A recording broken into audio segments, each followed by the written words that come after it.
Assalomu alaykum hurmatli talabalar. Bugun siz bilan o'tadigan mavzumiz O'zbekiston Respublikasida ta'lim sohasida amalga oshirilgan islohotlar bo'lib hisoblanadi.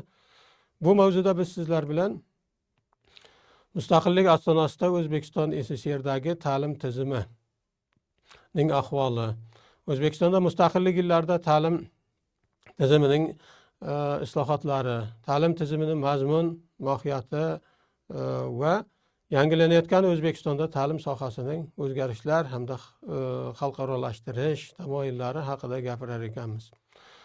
Ta'lim to'g'risida gapirilganda albatta birinchi navbatda Sovet tizimida qanday edi, hozirgi kunda qanday bo'ldi degan masalaga to'xtalamiz. Sababi o'sha Sovet davridagi ta'lim hozirgi ta'limdan qanday farq qilishini ko'rib o'tar ekanmiz. Sovet davridagi ta'limga e'tibor bilan qaraydigan bo'lsak, butun Sovet ittifoqida bir xil dastur orqali o'sha darslar tashkil qilinganligi, maktab hamda oliy o'quv yurtlarida bir xil dasturlarda ta'lim berilganligi bilan birgalikda O'zbekistondagi ta'lim berish jarayoni mutlaqo farq qilgan. Sababi bu yerda o'sha maktab yoki oliy o'quv yurtlaridagi ta'lim olayotgan o'quvchi va talabalar doimiy ravishda, aytaylik, o'quv yili 9 oydan iborat bo'ladigan bo'lsa, ular mana shuni 5-6 oyini paxta dallarida, ekin maydonlarida yoki qishloq xo'jaligi bilan shug'ullanadigan joylarda o'tkazib yuborar edi. Nima uchunki, mana sentyabr oyidan dekabrgacha paxta tergan bo'lsa, erta bahordan boshlab o'sha chopiq, paxta ekish va boshqa shu qishloq xo'jaligi bilan bog'liq bo'lgan jarayonlarga jalb etilgan. Hattoki bu davrda ayrim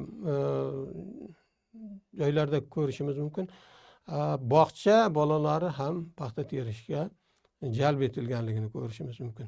Shu nuqtai nazardan mana shu narsa mustaqillik yillarida bosqichma-bosqich kamaytirib borildi va hozirgi kunga kelib esa bu mutlaqo bekor qilingan, ya'ni majburan o'sha paxta terishga jalb qilish ishlari bekor qilingan.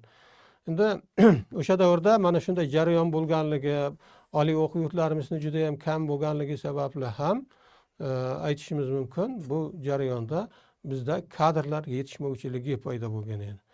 Mustaqillikdan keyin esa bizda sekin-asta oliy o'quv yurtlari ko'paya boshladi. Aytaylik, o'sha 90-yillarning oxirida 57 ta oliy o'quv yurti bo'lgan bo'lsa, 2015-yilga kelib bu 67 taga ko'payadi.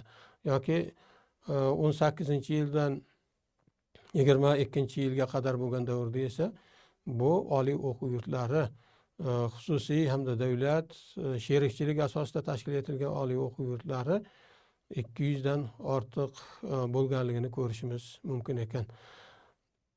Mana shunday qilib asosiy jarayon mana shular bilan farq qilar ekan.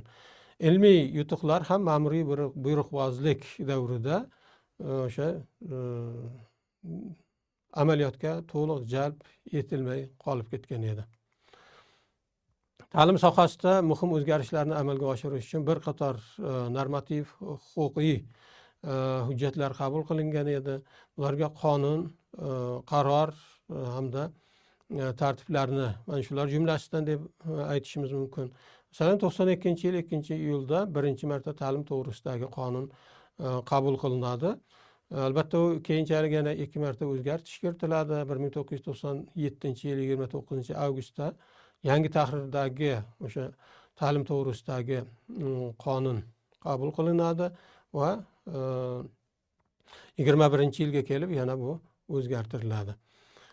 Xuddi shunday aytadigan bo'lsak, 2017-yilga kelib ilk marta maktabgacha ta'lim to'g'risida o'zgarishlar yuz berdi va Maktabgacha ta'lim vazirligi tashkil etildi. Bunda o'sha eng quyi ta'limning eng quyi qatlami bo'lgan maktabgacha ta'limni rivojlantirish ishlari amalga oshirildi va 1400 ta bog'chadan endilikda 6000 dan ziyod bo'lgan bog'chalarga erishildi.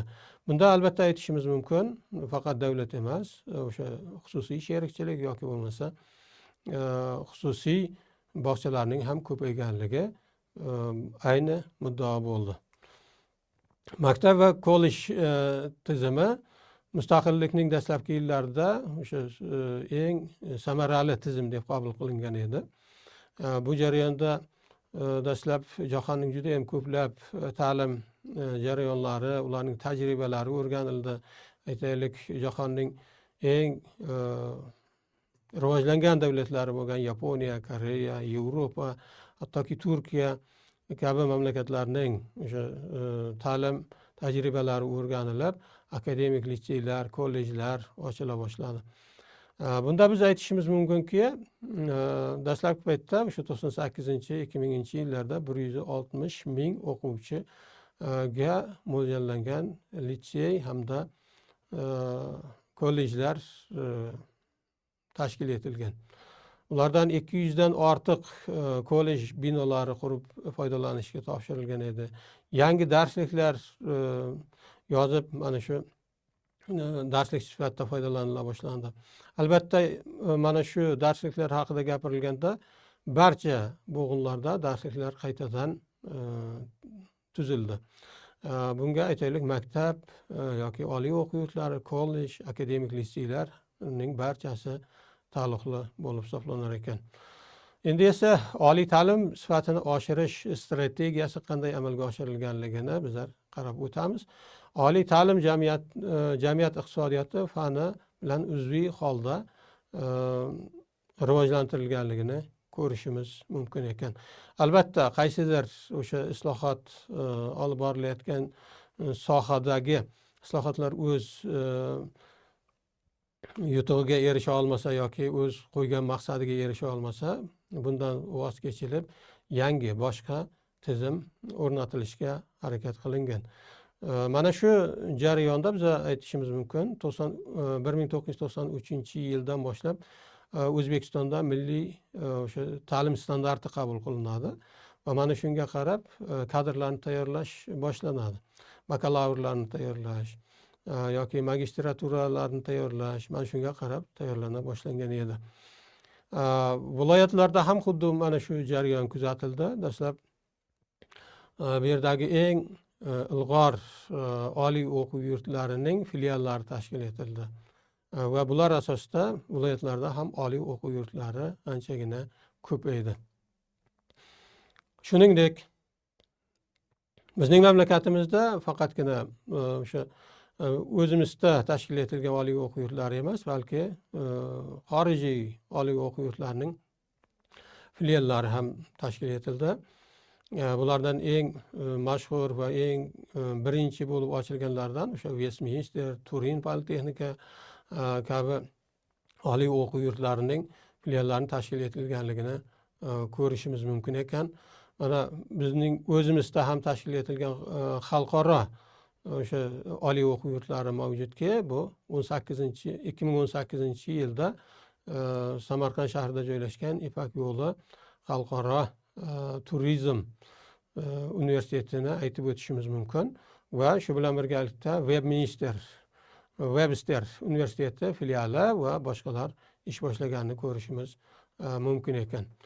Albatta, bu jarayonga faqatgina ularning filiallarini ochish bilan cheklanib qolmasdan, balki xorijdan aytaylik eng yetuk o'sha olimlar ham jalb qilindi. Chet ellik olimlarni o'quv jarayonlariga jalb etilish mana qaysi mamlakatlardanki bu eng yaxshi rivojlangan. Masalan, Koreya, Yaponiya, Turkiya, Yevropa, hatto Rossiya kabi mamlakatlardan demak olimlar jalb etilganligini ko'rishimiz mumkin ekan. Bu olimlarning barchasi o'z sohasining ustalari bo'lganligi sababli dunyoga taniqli olimlar sifatida qaralgan. Shuning uchun ham ular jalb qilingan edi. Shu bilan birgalikda ta'limni o'sha sifatli amalga oshirish maqsadida biz aytishimiz mumkin, iqtidorli yoshlarni qo'llab-quvvatlash uchun turli xil jamg'armalarni tashkil etish yo'lga qo'yiladi. Mustaqillikning dastlabki yillarida umid, iste'dod, keyinchalik esa mana el yurt umidi kabi shu yoshlarni qo'llab-quvvatlash uchun tuzilgan jamg'armalar tashkil etilgan edi. Malakali pedagog kadrlarni tayyorlash uchun, ularning malakasini oshirish uchun esa ustoz jamg'armasi tashkil etilgan va bu hozirgi kunga qadar o'z ishini a'lo darajada bajarib kelayotgan ekan. Bunda endi istiqboldagi maqsadli ko'rsatkichlarga nimalar kiradi? Hozirgi kunda mana oliy o'quv yurtlarini juda ham ko'plab ochilishi, bizdagi maktab bitiruvchilarining o'sha 50%ni mana shu oliy o'quv yurtlariga qamrab olish maqsadiga to'g'ri keladi. Va ular hozircha bizda 23%ni tashkil etadi va keyinchalik albatta bu 50%ga yetkazish maqsad qilingan ekan. Bundan tashqari mana kredit modul tizimi barcha oliy ta'lim muassasalarida joriy etilganligini aytishimiz mumkin va mana shu asosda ayniqsa o'quv jarayonini elektronlashtirish, yangi IT mutaxassislari bilan yoki bo'lmasa o'sha jihozlari bilan ta'minlash katta ahamiyat kasb etar ekan. Xorijda malaka oshirgan professor o'qituvchilarga o'sha ustamalar belgilana boshlandi. Ularga 20% gacha yoki undan ko'p ustama belgilab muttasil oshirib borilmoqda hozirgi kunda. Shu bilan birgalikda zamonga mos ravishda elektron o'quv adabiyotlarini ko'paytirish maqsad qilingan. Bu ayniqsa keyingi 10 yil davomida juda ham jadal rivojlanib boryapti. Xulosa qilib aytadigan bo'lsak, hozirgi kunda mamlakatimiz miqyosida davlat byudjetining 34% ta'limga ajratiladi. Bu degani demak ta'limga nihoyatda katta e'tibor berayotgan davlatlardan biri ekanligimizni anglatar ekan. Asosiy maqsad esa yuqori malakali, raqobatbardosh kadrlarni tayyorlash orqali milliy ravnaqqa erishish hamda milliy madaniyatimizni, o'sha milliy kadrlarimizni tayyorlab borish bilan izohlanar ekan. E'tiboringiz uchun rahmat.